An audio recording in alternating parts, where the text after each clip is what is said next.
একদম সরাসরি test review তুলে ধরবো। যদিও কিছুদিন রেখে দিলে পরে আরো টেস্ট বাড়ে। নমস্কার দর্শক বন্ধুরা, রূপালী গার্ডেন ইউটিউব চ্যানেলে আপনাদের সকলকে স্বাগতম জানাই। দর্শক বন্ধুরা, আপনাদের সবসময় ছাদ বাগানে ভিডিও ড্রাগন গাছের বিভিন্ন রকম পরিচর্যা বিষয়ে তুলে ধরি। তো আজকে আমরা আমার যে জমির মধ্যে কিছু ড্রাগন গাছ রোপণ করছি, এই ড্রাগন গাছ জমিতে রোপণ করলে তার কিরকম পরিচর্যা হয়, টবে কিরকম পরিচর্যা হয়, এই বর্ষাকালে ড্রাগন গাছের একদম সম্পূর্ণ পরিচর্যা বিষয়ে আজকে আমরা এই ভিডিওর মাধ্যমে তুলে ধরবো। তো আপনারা প্রথমে এদিকে যে লাইনটি দেখতে পাচ্ছেন, এটি হচ্ছে জাম্বু রেড। জাম্বু রেডের ফলগুলো আপনাদের দেখাবো, তাহলে আপনারা বুঝতে পারবেন, ফলগুলো দেখলেই বুঝতে পারবেন যে এটি হচ্ছে জাম্বু রেডের একটি লাইন। আর এখানে অর্ধেকটা রয়েছে সিয়াম রেড, আর অর্ধেকটাতে কিছু মিক্স চারা রয়েছে, কিছু পিঙ্ক রোজ রয়েছে, এক দুখানা মোরাক্কান রয়েছে, আর এখানে ইসরায়েল ইয়েলো রয়েছে। এই যে দেখুন দর্শক বন্ধুরা, ইসরায়েল ইয়েলো আজকে বেশ কয়েকটা ফুল ফুটবে এবং আগামীকালও কয়েকটা ফুল ফুটবে। তো ইসরায়েল ইয়েলো যদি মাটিতে লাগান তাহলে কিন্তু একসাথে প্রচুর ফুল আসে।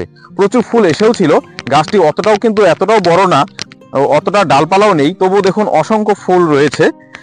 ওদিকে আজকে হয়তো 4-5টা ফুল ফুটবে, আর এদিকে কিছু ফুল রয়েছে যেগুলো আগামীকাল ফুটবে। এই যে দেখুন,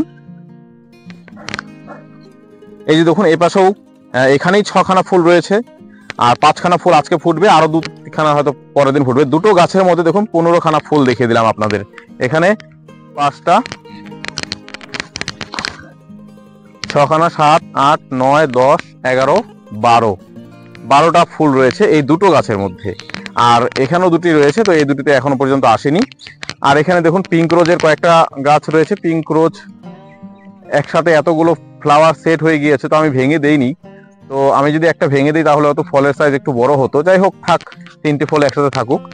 আর এখানে রয়েছে জাম্বু রেড। জাম্বু রেডের ফলগুলো আপনারা খেয়াল করুন, আশা করি অনেকটাই বড় হবে। এই যে দেখুন, একটু লম্বা টাইপের হচ্ছে। জাম্বু রেডের শেপটা কিন্তু একটু লম্বাটে টাইপ হয়। এই যে দেখুন, ফলগুলো যদি আপনারা একটু খেয়াল করেন, এর মুখটা হালকা একটু সোচালো হবে আর একটু লম্বা টাইপের হচ্ছে। সিয়াম রেড কিন্তু একটু গোলাকার হয়, মরাক্কানও গোলাকার হয়, আর এই জাম্বু রেডটা শেপটা দেখলে আপনারা বুঝতে পারবেন এটা হচ্ছে জাম্বু রেড। জাম্বু রেডও বেশ কয়েকখানা ফল সেট হয়ে আছে। আবার দেখুন ফুল 2-1 দিনের মধ্যে ফুটবে, আর কিছু ফুল আবারও কিছু ছোট রয়েছে। আর এই যে এইরকম ভাবে ফুল হলুদ হয়ে ঝরে যায়, আপনারা অনেকেই এই নিয়ে অনেক চিন্তিত। এই যে দেখুন, গাছের বয়স তো তেমন একটা নয়, 1 বছর পার হলো সবে, তো কিছু ফুল কিন্তু এরকম ঝরবেই, কারণ গাছের বয়সের একটা ব্যাপার রয়েছে, গাছের ক্ষমতার একটা ব্যাপার রয়েছে।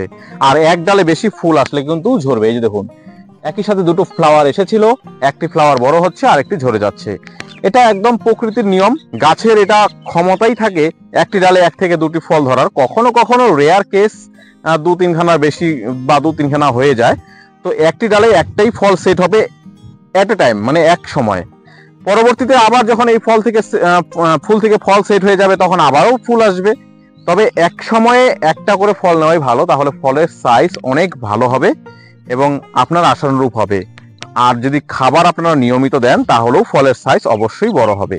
একটি ডালে 2টো নেওয়া যায়, তবে 2টোর বেশি কিন্তু আপনারা কখনোই নেবেন না। যদি সেট হয়ে যায় তখন ভেঙে দিবেন। এই যে দেখুন, একটি ফল কিন্তু পেকেও গিয়েছে, আজকে আমরা এটা হারভেস্ট করব। তো দর্শক বন্ধুরা, এই ফলটি আবার একটু গোল টাইপের হয়েছে, দেখুন, কিন্তু বেশ ভালোই বড় হয়েছে। টেস্ট রিভিউ আপনাদের সামনে তুলে ধরবো।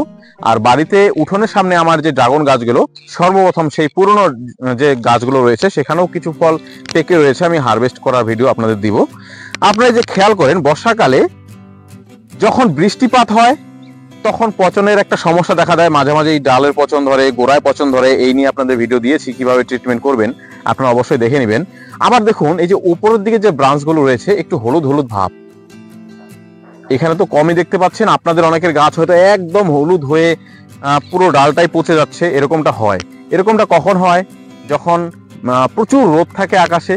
রোদের কারণে এই যে উপরের দিকে যে ব্রাঞ্চগুলো আছে, সেই ব্রাঞ্চগুলোতে বেশি রোদ পড়ে, যার কারণে এইরকম হলদে হলদে ভাব চলে আসে এবং এখান থেকে কিন্তু ফাঙ্গাসের একটা আক্রমণ হতে পারে। আপনারা এর জন্য কি করবেন? যদি আপনার সুযোগ হয়, উপর দিয়ে গ্রিন শেড দিবেন। আর এরকম জমিতে করলে এতটা জায়গা গ্রিন শেড দেওয়ার ক্ষমতা আমাদের থাকে না, অনেক খরচের বিষয়।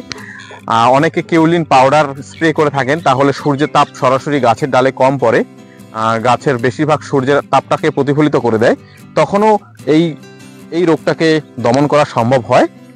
আর দুটোর একটিও যদি না করা যায়, মানে উপরে গ্রিন শেডও দিতে পারছি না, আবার কেউলিন পাউডারও পাচ্ছি না, সেক্ষেত্রে আমাদের কেবলমাত্র একটি উপায় থাকে যে আমরা সুযোগ পেলেই কি করব, ফাঙ্গিসাইড প্রয়োগ করে দেব।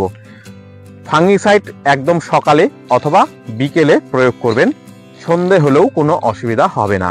কারণ কড়া দুপুরে ফাঙ্গিসাইড প্রয়োগ করে কোনো লাভ হবে না, দ্রুত শুকিয়ে যাবে, আপনার গাছ টেনে নেওয়ার আগেই রোদেই শুকিয়ে যাবে।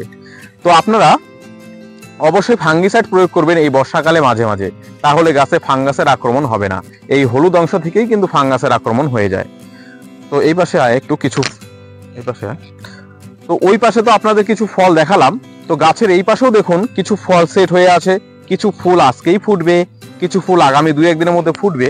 তো জমিতে ড্রাগন গাছ লাগালে কি হয়, ফলন খুব বেশি হয়, তবে ড্রাগন গাছ থেকে ফলন বেশি হয় এবং ফলের সাইজগুলো অনেকটাই বড় হবে। আপনারা যদি ওদিকে ফলগুলোকে খেয়াল করেন, এই যে দেখুন দর্শক বন্ধুরা, ফলগুলো অনেকটাই লম্বা হচ্ছে এবং মোটা হবে, পাকার জন্য এখনো অনেকটা সময় বাকি।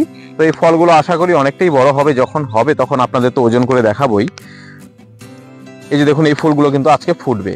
তো ফাঙ্গাস নিয়ে আপনারা এক একবার এক এক সময় এক এক ফাঙ্গিসাইড প্রয়োগ করবেন, কখনো কপার অক্সিক্লোরাইড গ্রুপের, কখনো ম্যাঙ্কোজেব কার্বন ডিজামিন গ্রুপের যে মিক্স ফাঙ্গিসাইডটি রয়েছে সেটাও স্প্রে করবেন। একটানা একই ফাঙ্গিসাইড বারবার স্প্রে করবেন না, ঘুরিয়ে ফিরিয়ে স্প্রে করবেন, তাতে গাছের ফাঙ্গাসের আক্রমণটা অনেকটাই দমন হবে। এই যে আপনারা যদি খেয়াল করেন, এই যে কালো কালো স্পটগুলো দেখতে পাচ্ছেন না, এগুলো কিন্তু একসময় ফাঙ্গাসের আক্রমণ ছিল। বারবার ফাঙ্গিসাইড প্রয়োগ করার পর এগুলো অনেকটাই এখন নিয়ন্ত্রণে এনেছি। তো এই জাম্বুরেটের এই একটা সমস্যা হয়, এর একটু ফাঙ্গাসের আক্রমণটা গাছের ডালে এই যে মরিচা রোগের মতো এই রোগটা একটু বেশি দেখা দেয়। তো পিছনের দিকে এই গাছগুলো আরো একটু বয়স কম, এগুলো 1 বছরের মতো হবে, 1 বছরও হয়নি, কারণ ওগুলো যদি 1 বছর 12 মাস 13 মাস 14 মাস হয়ে থাকে, এটার বয়স 8-9 মাসের মতো হবে। তো এই ব্রাঞ্চগুলোতে ফ্লাওয়ারও আসছে, আবার নতুন কচি ডালও বের হচ্ছে। এইরকম অবস্থায় কিন্তু আমরা দুটোই নেব, ফ্লাওয়ার আসছে, ফল সেট হলে হবে, না হলে না হবে, এটা নিয়ে দুশ্চিন্তা করব না, কারণ আমার এদিকের গাছগুলোতে ডালপালাই বেশি প্রয়োজন। এই যে দেখুন, এই যে উপর দিয়ে কচি ব্রাঞ্চ বেরোচ্ছে, এগুলো বড় হলেই তো আমরা পরবর্তীতে বেশি করে ফল পাবো।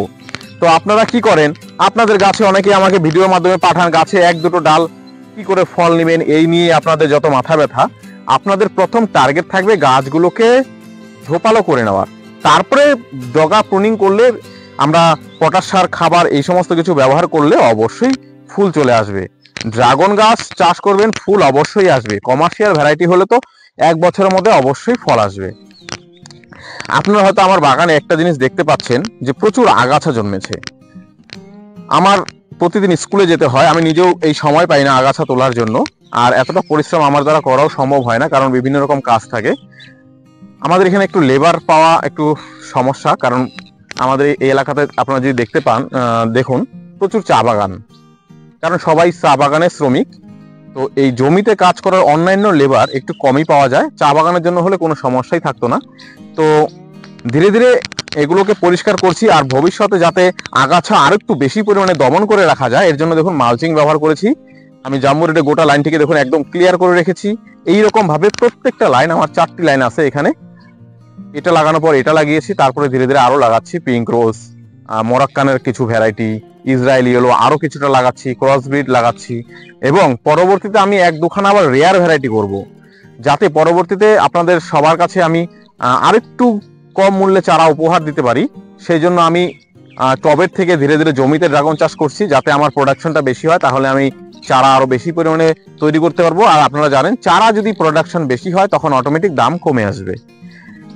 তো দর্শক বন্ধুরা, আপনাদের যদি বাগানে আরো কোনো সমস্যা থেকে থাকে, সে টবের গাছই হোক মাটির গাছই হোক, আপনারা আমাকে কমেন্ট করবেন, মোবাইল নাম্বারে SMS করবেন না, কারণ SMS এর রিপ্লাই দেওয়া আমার পক্ষে সম্ভব না, প্রচুর SMS আসে। আমি কেবলমাত্র আমার মোবাইল নাম্বারটা ইউটিউবে শেয়ার করেছি বিজনেসের জন্য, মানে যারা গাছ ক্রয় করবেন তারা তো শুধু মুখে বললেই হয় না, তাদের ঠিকানা পাঠাতে হয়, বা প্রয়োজনে তখন আমি নিজেই কল করে নিই। সেই বিষয়েই আমার ইউটিউবে নাম্বারটা দেওয়া। আপনারা অযথা ফোন করবেন না, কারণ ফোন আমি তুলতে পারবো না।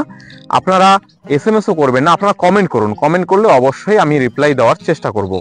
আর পরবর্তীতে যেহেতু আমার অনেক সাবস্ক্রাইবার হয়ে গিয়েছে, আপনাদের আশীর্বাদে, আপনাদের ভালোবাসায় 1 লক্ষ সাবস্ক্রাইবার পূর্ণ হয়ে গিয়েছে, তো প্রচুর SMS আসে এবং প্রচুর কমেন্টও আসে। তো সমস্ত কিছু কিন্তু সময় মতো রিপ্লাই দিতে আমারও অসুবিধা হয়, কারণ আমার আরো বিভিন্ন রকম কাজ থাকে। এর জন্য আপনারা যদি দেখেন, আমার ইউটিউব চ্যানেলের নামের পাশে জয়েন বলে একটা অপশন অলরেডি চালু হয়ে গিয়েছে। সেখানে আমি বিভিন্ন রকম বাজেট সেট করেছি। যারা ড্রাগন চাষ করবেন আপনাদের বিভিন্ন রকম প্যাকেজ থাকবে, মান্থলি 60 টাকা থেকে শুরু, 3-4 রকমের প্যাকেজ থাকবে। আপনারা সেগুলোতে জয়েন হবেন। আমি এখনই হতে বলছি না, আমি যখন রেডি হব, এর জন্য প্রস্তুত হব, আমি বাগানগুলোকে রেডি করছি, তারপরে আমি জয়েন অপশনে আপনাদেরকে জানাবো যে কোন অপশনটিতে আপনারা জয়েন করলে আপনাদের কি কি সুবিধাগুলো দিব। ধরুন আপনার SMS এর আমি রিপ্লাই দিব, আপনার কমেন্টের আমি দ্রুত রিপ্লাই দিব, আপনার আরো কিছু বাজেট থাকবে যেখানে আপনার ফোন কল তুলবো, আপনার ভিডিও কল আমি তুলবো, এবং আপনার বিভিন্ন রকম যে সমস্যা সমাধান করে দেওয়ার জন্য বিভিন্ন রকম বাজেট সেট করে তার একটা স্টেজ তৈরি করব। আপনারা সেখানে জয়েন হবেন আশা করি। তো এটা আর কিছুদিন সময় লাগবে, কারণ আমি আমার বাগানটি আরো ভালো মতো গুছিয়ে নেই। তারপরে আপনারা যারা জমিতে চাষ করবেন, বাগানে চাষ করবেন, শুধু ড্রাগন গাছ নয়, আরো যে বিভিন্ন রকম ছাদ বাগানে বিভিন্ন রকম গাছের বিভিন্ন রকম সমস্যা নিয়ে আপনাদের সাহায্য করার চেষ্টা করব। তো সেটা আর কিছুদিনের মধ্যেই আমি রেডি করব। তখন আপনারা যাদের মনে হবে বা যাদের মনে হচ্ছে যে আপনাদের গাইডের প্রয়োজন আছে, আপনারা অবশ্যই জয়েন হয়ে যাবেন। তো দর্শক বন্ধুরা, এবার আসি যে এই সময় বর্ষায় ড্রাগন গাছে কি খাবার প্রয়োগ করবেন। আপনার গাছ যদি এই রকম হয় যে গাছে ফুল আসছে, গাছে ফল সেট হয়ে আছে, গাছে পাকা ফলও রয়েছে, আপনি কি খাবার দিবেন? যদি 1 মাসের মধ্যে মিশ্র খাবার না দিয়ে থাকেন, 1 থেকে 1.5 মাসের মধ্যে আপনি আবার অল্প অল্প করে মিশ্র খাবার দিবেন। একবারে বেশি খাবার দিবেন না। একবারে বেশি খাবার দিলে আমার মনে হয় কি আপনার ফ্লাওয়ার ড্রপটা বেশি হতে পারে, কারণ বেশি খাবার দিলে গাছ বদ হজম করে ফেলবে। নিয়মিত খাবার দিতে হবে আমাদের 1 থেকে 1.5 মাস অন্তর অন্তর। এই ফলের সিজনে আমরা পাকা ফলটিকে তো আজকে হারভেস্ট করব, দেখুন কিছু ফল সেট হয়ে গিয়েছে, আর কিছু ফল 2-1 মধ্যেই ফুটবে। তো এই সময় আমরা একবার অবশ্যই মিশ্র খাবার দিব। আমি কিন্তু মিশ্র খাবার দিয়ে নতুন মাটি দিয়েছি গোড়ায়, আপনারা দেখতেই পাচ্ছেন, তারপরে মালচিং দিয়েছি। এর জন্য আমি এখন এই মুহূর্তে খাবার দিচ্ছি না, আপনারা কিন্তু অবশ্যই খাবার দিবেন এই সময়। যদি 1 মাসের মধ্যে কোনো মিশ্র খাবার না দিয়ে থাকেন, আপনার কাছে যদি ফুল ফল থাকে, আপনি মিশ্র খাবার দিবেন। মিশ্র খাবারের মধ্যে কি দিবেন? গোবর সার বা যে কোনো জৈব সার, তার সাথে হাড় গুঁড়ো শিংকুচি। জমির ক্ষেত্রে হলে বড় তো হাড় গুঁড়ো শিংকুচি দিতে পারবেন না, টবের ক্ষেত্রে এটা দেওয়া সম্ভব হয়। তো জমিতে আপনারা বেশি পরিমাণে জৈব সার দিবেন, আর গোবর সার হলে পুরনো গোবর সার দিবেন। সাথে কি দিবেন? একটু DAP সার দিবেন। প্রত্যেকটি গাছের গোড়া যাতে 50 গ্রাম এরকম পরিমাণে করে পড়ে, সেই অনুপাতে আপনারা DAP সার দিয়ে যাবেন। আর একটি সার যেটি আপনারা অবশ্যই দিবেন, যাতে আপনার গাছে এরকম ভাবে পাকা ফল, কাঁচা ফল এবং ফুল একসাথে মেনটেন থাকে, তার জন্য আপনি কিন্তু অবশ্যই পটাশ সার প্রয়োগ করবেন। পটাশ 2 রকমের হয়। একটি হচ্ছে জলে গুলে দেওয়া যায়, যেরকম NPK 0050 সালফেট অফ পটাশ নামে যাকে আমরা চিনি, সেটি আপনারা গাছে স্প্রে করতে পারেন 15 দিন অন্তর অন্তর। আরেকটি পাওয়া যায় MOP মিউরেট অফ পটাশ, যেটাকে লাল পটাশ নামে আমরা চিনি, সেটি কিন্তু গাছের গোড়ায় দিতে পারেন। কিরকম পরিমাণে দিবেন? প্রত্যেকটি গাছের জন্য ধরুন 4 থেকে 5 গ্রাম প্রতিটি গাছের জন্য। যদি 4 থেকে 5 গ্রাম এরকম পরিমাণে দেন, তাহলে আপনি হিসাব করে নেবেন আপনার এই লাইনে কতগুলো গাছ আছে, সেই পরিমাণে আপনি হিসাব করে দিয়ে দিবেন। ধরুন আমার এই লাইনে 40 খানা গাছ রয়েছে, তো 40 খানা গাছের জন্য মোটামুটি আমি 200 গ্রামের মতো, মানে 5 গ্রাম করে হলে পরে 200 গ্রাম হয়, 200 গ্রাম বা 250 গ্রাম গাছের গোড়ায় আমি মাটিতে এইভাবে ছিটিয়ে দেব। যখন খুব বৃষ্টি হবে তখন দিবেন না, তার কিছুটা আগে অথবা কিছুটা পরে দিবেন, কারণ যখন খুব বৃষ্টিপাত হয় তখন যদি আমরা সার প্রয়োগ করে দেই, বৃষ্টির ঢলের সাথে সারগুলো হয়তো ধুয়ে এদিক সেদিক চলে যেতে পারে। আর সবচেয়ে ভালো হয় যদি আপনারা একটু মাটি খুঁড়ে মাটির ভিতরে সারগুলোকে চাপা দিয়ে দিতে পারেন। এর থেকে আর উত্তম কিছু নেই। তখন বৃষ্টি আসলেও অতটা পরিমাণে সার কিন্তু ধুয়ে যাবে না। তো আপনারা সার প্রয়োগ করুন, ফাঙ্গাসের দিকটি খেয়াল রাখুন, তাহলে দেখবেন আপনার ড্রাগন গাছ এই বর্ষার মধ্যে একদম সুস্থ সবল ভাবে থাকবে। আর আগাছা হলে পরে আপনারা অবশ্যই এরকম ভাবে আগাছাগুলোকে তুলে দিবেন, পরিষ্কার করে দিবেন, তাহলে আপনার গাছে পোকামাকড়ের আক্রমণ একটু কম হবে, পিঁপড়ের আক্রমণটা একটু কম হবে।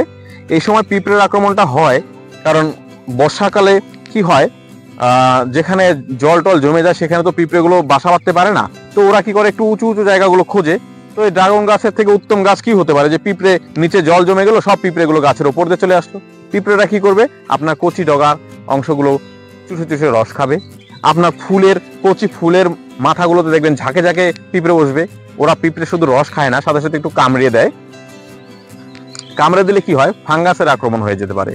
তাই আপনারা মাঝে মাঝে যদি অতিরিক্ত বেশি পরিমাণে পিঁপড়ের আক্রমণ হয়ে যায়, তাহলে অবশ্যই আপনারা কীটনাশক প্রয়োগ করবেন। কীটনাশক হিসাবে আপনারা ক্লোরোপাইরিফস গ্রুপের অথবা সাইপারমেথ্রিন গ্রুপের যে কোনো কীটনাশক প্রয়োগ করতে পারেন। আমি এদিকে ক্যামেরাটা নিয়ে আসতে বলবো, যেদিকে দেখুন আপনারা কিভাবে পিঁপড়ের আক্রমণ হয়েছে। এই যে ড্রাগন ফুলের গায়ের মধ্যে একটু আঠালো আঠালো পদার্থ থাকে, মধুর মতো একটু মিষ্টি মিষ্টি হয়, যার কারণে পিঁপড়েগুলো প্রচুর আসে। এই দেখুন কত পিঁপড়ে এসেছে। এই পিঁপড়েগুলো আমাদের এখনই কীটনাশক প্রয়োগ করে মেরে দিতে পারলে তো ভালোই হয়। তাছাড়া যেহেতু ফুলগুলো ফুটেই যাবে, এমনিতেও কিন্তু পিঁপড়ে কমে যাবে। তো আরো ছোট অবস্থায় যখন বেশি পিঁপড়ে আক্রমণ হয় না, তখনই যদি আমরা কীটনাশক প্রয়োগ করে দিতে পারি তাহলেই সবচেয়ে ভালো হয়। এই যে দেখুন, এই যে জলটা দেখতে পাচ্ছেন না, এই যে সাদা, হ্যাঁ এই যে এগুলোর জন্যই পিঁপড়ে আসে। এগুলো একটু আঠালো আঠালো হয়, আর পিঁপড়েরা এগুলোই চুষে চুষে খায়, ওটাই ওদের খাদ্য হিসেবে থাকে। তো এই যে দেখুন প্রচুর আগাছা, এত সার দিয়েছিলাম না, গোবর সার, যার কারণে একদম গোবর সার দিলে এই আগাছা সবচেয়ে বেশি হয়। জৈব সারে অনেকটা কম হয়, কারণ গোবর সারের মধ্যে কি হয়, গরুরা যখন এই ঘাসগুলো খায় তার দানাগুলো পেটের মধ্যে গিয়ে ওই গোবরের মধ্যে দানাগুলো একদম সঞ্চিত থাকে। আর সেই গোবর সার যখন আমরা প্রয়োগ করি, সমস্ত দানা থেকে, গোবর সার থেকে এইরকম ভাবে ঘাস জন্মে যায়। তো এগুলো সব পরিষ্কার করে আরো কিছুটা সার দিয়ে, তারপরে উপর দিয়ে হালকা করে মাটি চাপা দিয়ে আমি মালচিং বসিয়ে দেব। তারপরে অনেকটাই ঘাস দূর হবে। আগাছা দূর হওয়া মানে আপনার গাছের গোড়ার সার অনেকটা কম নষ্ট হবে, গাছ তার পর্যাপ্ত পরিমাণে খাবারটা খেতে পারবে। আপনারা দেখছেন কি পরিমাণে আগাছা হয়েছে। এইরকম আগাছা এইরকমও এদিকেও ছিল, যেগুলো আমরা ধীরে ধীরে চেষ্টা করছি পরিষ্কার করার। তো দর্শক বন্ধুরা, আপনাদের যদি আরো কোনো সমস্যা থেকে থাকে আপনারা অবশ্যই জানাবেন, আর কমেন্টের মাধ্যমে জানাবেন, অবশ্যই জানাবেন। তো এখন আমরা এই ফলটিকে হারভেস্ট করে নিচ্ছি, তারপরে ঘরে গিয়ে আপনাকে একদম সরাসরি টেস্ট রিভিউ তুলে ধরবো। যদিও কিছুদিন রেখে দিলে পরে আরো টেস্ট বাড়ে, তো এই ভিডিওতেই দেখাবো জন্য আপনাদের একদম টেস্ট রিভিউ তুলে ধরবো। দেখুন ফলটা কতটা সুন্দর, আর ছোট নয় কিন্তু, যথেষ্ট একদম বাজারে বিক্রি করার জন্য যে সাইজের ফল দরকার, একদম পারফেক্ট সাইজ। আনুমানিক 300 গ্রামের কাছাকাছি, আমার তো মনে হচ্ছে 300-র একটু বেশি হতে পারে। তো আমরা তো ওজন করে দেখবই। আর পরবর্তী যে ফলগুলো আসবে, এগুলো খাবার প্রয়োগ করার পরে সেট হয়েছে, তো আশা করি এগুলো আরো একটু বড় হবে। দেখা যাক কি হয়। চলুন তাহলে বাড়িতে যে সিয়াম রেডের আরো কতগুলো ফল পেকে রয়েছে সেগুলো হারভেস্ট করব, আর এটিকেও টেস্ট রিভিউ কিন্তু ব্রিক্স মিটারে মেপে দেখাবো। চলুন। তো দর্শক বন্ধুরা, এই যে বাড়ির উঠোনের যে সিয়াম রেডের ফলগুলো, তো এখানেও দেখুন ফলের সাইজগুলো মোটামুটি এভারেজ ভালোই এসেছে, দু একটা একটু ছোট হয়েছে, কারণ এর আগেও আরো অনেক ফল ছিল, সেগুলো হারভেস্ট করেছি। আর এই বাকি ফলগুলোকে হারভেস্ট করে নিব। ওদিকে কিছু ফুল আজকে ফুটবে, আবার কিছু ফুল আসছে উপরের দিকে দেখা যাচ্ছে। তো এগুলো হারভেস্ট করে নিলে ফল পাকলে খুব একটা বেশি দিনও রাখার প্রয়োজন নেই, কারণ দ্রুত তাহলে পরবর্তী ফ্লাওয়ার গুলো চলে আসবে। গাছে বেশি দিন ফল রেখে দিলে কিন্তু পরবর্তী ফ্লাওয়ার আসতে দেরি হবে।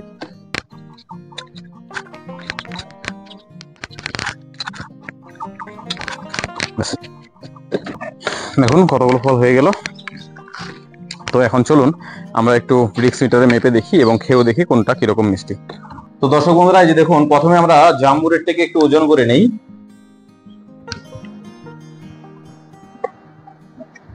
$343 আমি 300 গ্রাম আইডিয়া করেছি, তার থেকে একটু বড়ই হয়েছে।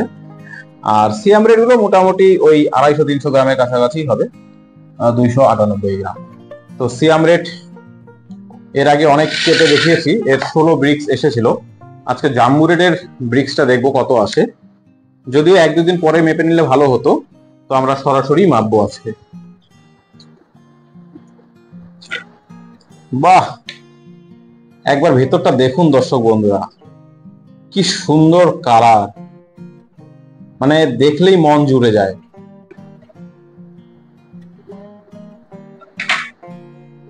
এরকম ভাবে নিলে পরে সবচেয়ে সুবিধা হয়, ড্রপার দিয়ে রস তোলাটা একটু কষ্ট হয়ে যায়।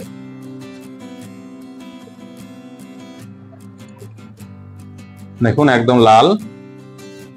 এবারে দেখে নেই ব্রিক্স কত। 17 এসেছে ব্রিক্স, আপনাদের তো অবশ্যই দেখাবো।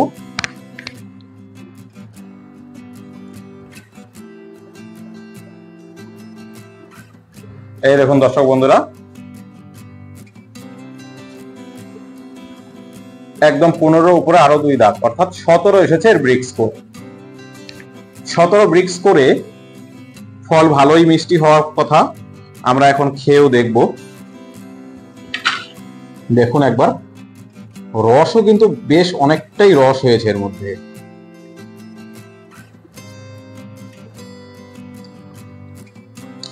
খুব ভালো লাগছে খেতে, তবে ফলটা একটু গরম লাগছে কারণ রোদ ছিল কিছুক্ষণ আগে। তো এটি রেখে দিলে এবং আর একটু ঠান্ডা হলে এর যে স্বাদ সেটা আরো বেটার লাগবে, অনেকটাই মিষ্টি। কত বড় বড় শ্বাস, তার মানে ফল গাছে ভালো মতো পাকতে দিলে খোসাটা কম থাকে, ফলটা বেশি থাকে। আমরা এবার সিয়াম রেডটাকেও কেটে নিচ্ছি।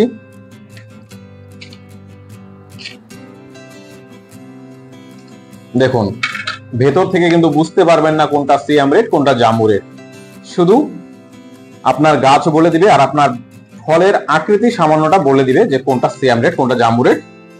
ফলের সাইজটাও জাম্বু রেডে বড় হয়, এই দিক দিয়েও আপনারা কল্পনা করতে পারবেন। তো সিয়াম রেডটিকেও মাপার জন্য এখান থেকে কিছুটা সিয়াম রেডের অংশ তুলে নিচ্ছি।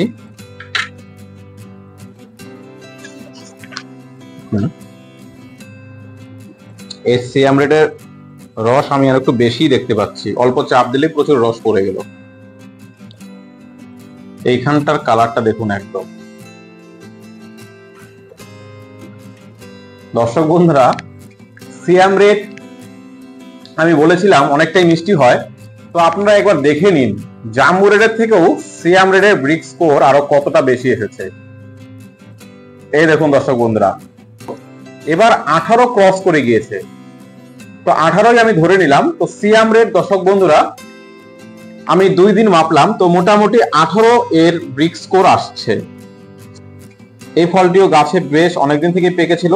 দেখুন এটিরও খোসাও কিন্তু অনেকটাই পাতলা, এই দেখুন খোসা দেখুন খুব পাতলা হয়ে গেছে, এটা জাম্বু রেডের থেকেও বেশি পাতলা হয়ে গেছে খোসা।